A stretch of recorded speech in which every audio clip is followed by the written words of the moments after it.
I want to talk about something that happened to me earlier in the week. I believe it was the 26th. I had a very, very long day, and I was really beaten up in the video. I didn't get home till very late, and there was a reason behind me getting home late.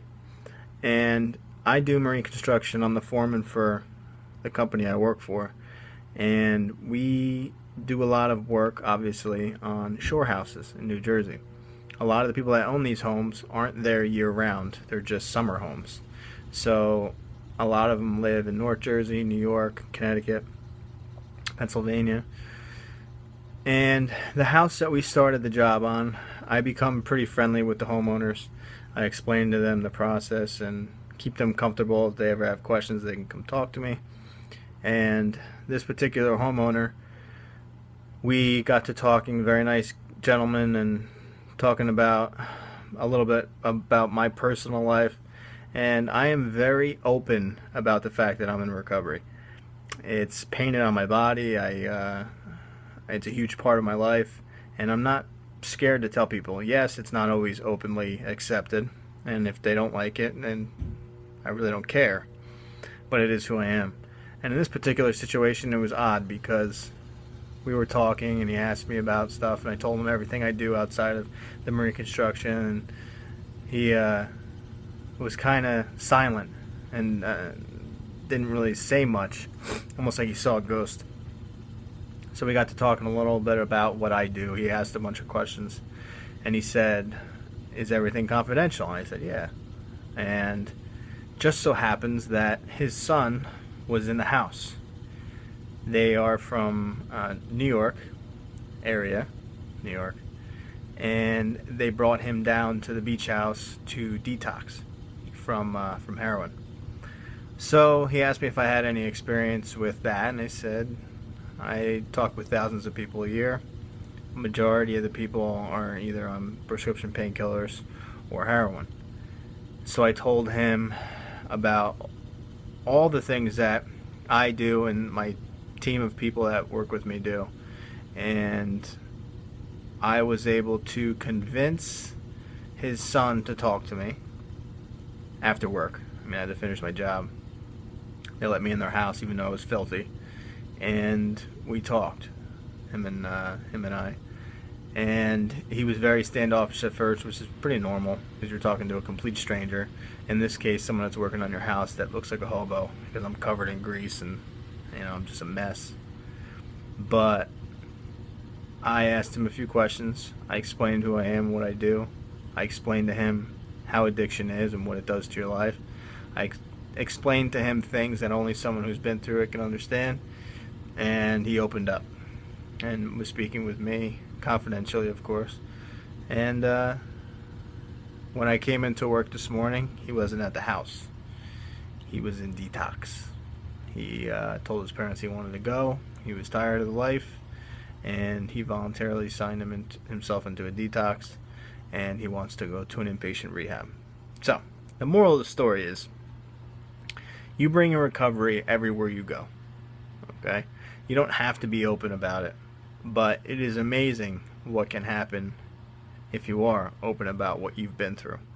You have a particular set of skills, something that you've lived through that is in desperate need. And the more success stories there are out there, the more people we can help. So you never know who you're talking to. You never know what battles the people you are talking to on a daily basis are going through. And it doesn't hurt, in most cases, to let people know where you've been and that you made it out the other side. Believe it or not, a lot of people are extremely accepting and very, very supportive of people that have been through it because it's becoming so mainstream and it's such a huge epidemic in the United States and around the world. So the moral of the story is, be open. Don't be too scared to open up about what you've been through, because like for me, when I spoke to him, the father, he was floored. He's like, "This is so weird that you're telling me this stuff. I need to tell you something." Okay. Now, today's email is, I have a few here. Who is the lucky winner? Okay, here it is. Now, his name is Jeb, and he's from Colorado. His story. Okay, I abused drugs from age 14 to 28. Pot was my drug of choice. I also experimented with most every other drug available. I would not use physically addictive drugs for periods long enough to develop a physical dependency. During those years, I had several periods of clean time. At age 28, I was clean for a year and a half. I was extremely productive during that time. I got married to a drug-free woman and went back to school. During the last few months of school, my mind tricked me out of the notion that I was an addict. I began obsessing about using drugs again. I, however, knew that I couldn't smoke pot again. My career choice involved potentially random drug tests at work. It would be very difficult to pass a drug test if I was smoking pot recreationally.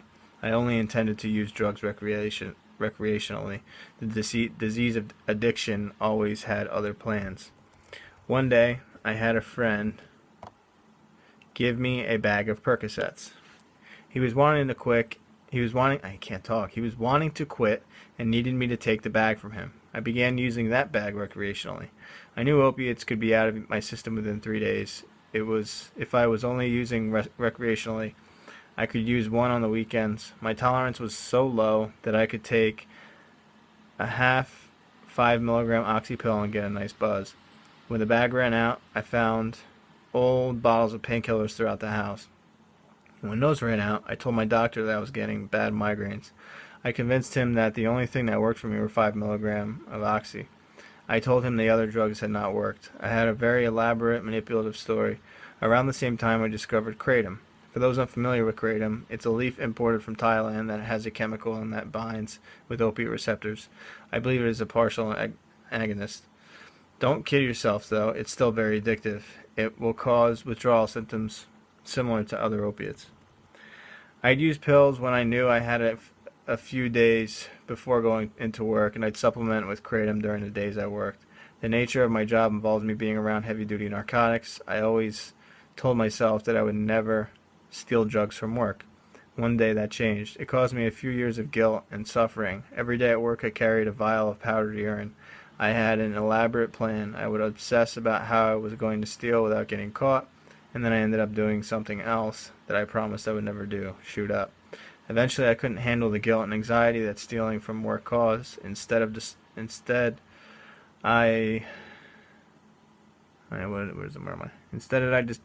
decided I'd start using heroin.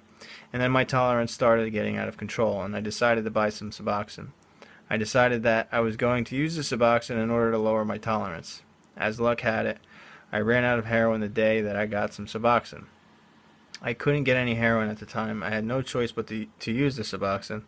That first day of being on Suboxone was hell. I contemplated killing myself. The second day was better. I found information online about a 7-day Suboxone taper. I had decided that I was just going to get off of opiates, but still use every now and then. The 7-day Suboxone taper was not very bad, but it was still bad, if that makes any sense. The following 7 days after that were still difficult. I wasn't sleeping much. I was still getting the chills frequently. At some point in those first 7 days, I found your videos. Ryan, I attribute your videos to my decision to get completely clean and not return to recreational use. You're around the same age as I. And I really envied your life. I wanted your genuine smile. With all of your ups and downs in life, you seem to have found genuine happiness. I wanted that so bad. My wife and I, throughout the last few years, had really grown apart. We were roommates. And as you said in one of your last videos, sexual desire goes out the window during active use. That was definitely the case for me. I was living 2 separate lives, and literally no one knew. I had learned to be a master manipulator, not only to others, but to myself. I was a closet user, actually more of a bathroom user. I began taking many of your suggestions. I adopted your attitude of kicking opiate withdrawal in the teeth, opiate addiction in the teeth. Recovery was now my obsession. Getting my life back now was my obsession. I watched most or all of your videos. This attitude and thought structure I partially adopted from you allowed me to be handle learning my wife had been cheating on me. This was after being clean for 12 days. It also allowed me to handle her deciding that she was going to leave me. That was after 3 weeks of clean time. It's allowed me to stay focused and obsessed with reclaiming my life. I'm running almost daily. I meditate twice daily. I have been keeping a journal. I read frequently. I go to NA meetings, have a sponsor, have started on the steps. I've been clean now for 2.5 months. This is the longest I've been clean for 4 years. It's not much clean time, but I know for certain that this is the first time that I am actually completely serious in my path for recovery. I have absolutely no reservation that I am an addict, and I have a strong desire not to. The future for the first time in a while is looking very bright. It's amazing that I can live freely without having to use. For those who are trying to decide when you're going to get off opiates, please know that paying the piper for a couple of weeks of your life is much better than paying your entire life. Withdrawal sucks, but sobriety is much better. It is worth it. To me, it's better than chasing a high that you'll never catch. Sobriety is knowing that I'll never have to chase after anything ever again. Life is always right under my nose. I don't have to obsess anymore about opiates or any other drug. I know life will never be rosy and full of rainbows, but I have a support system now in NA and through Ryan's videos. Today, I do not have to use drugs. I am powerless to drugs, but I have power over whether or not I use them. I have help from my fellow addicts. I gotta move this to read the rest of it. Okay. He says, Ryan, I can't thank you enough for putting yourself out in the open like you do. You're a remarkable person. I was not planning to get clean. I was planning on lowering my tolerance and using heroin recreationally. I also had begun obsessing about shooting up fentanyl. I found a source of fentanyl. If the future was any predictor of the past, I was going to shoot up fentanyl. My obsessions have always become reality. I truly believe had you not indirectly stepped in my life, I would be dead. People like you make this world a better place.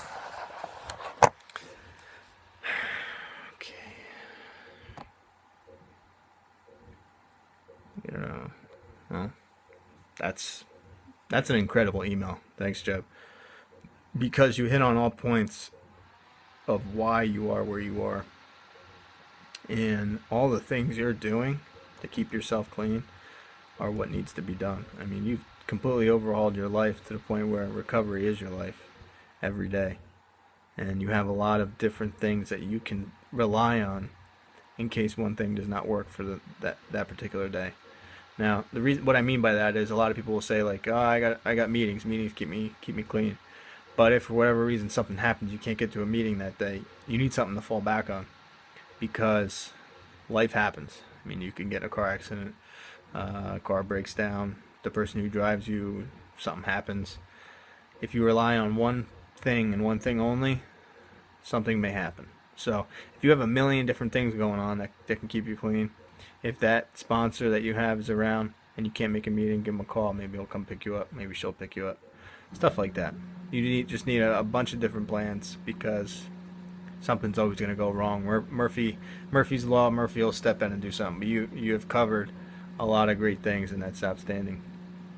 So if you'd like to share your story like his, I mean, this is like perfectly what I'm looking for. I mean, amazing email. So hopefully people see what you did and they can copy it pretty much just with their own story. So yeah, if you want to send your story, you can email it to ryan@compsupport.com. In the subject line, put YouTube story, my story, and let me know if you want to use your first name, last name, or stay anonymous. Alright, questions and comments below, and keep watching. Thanks.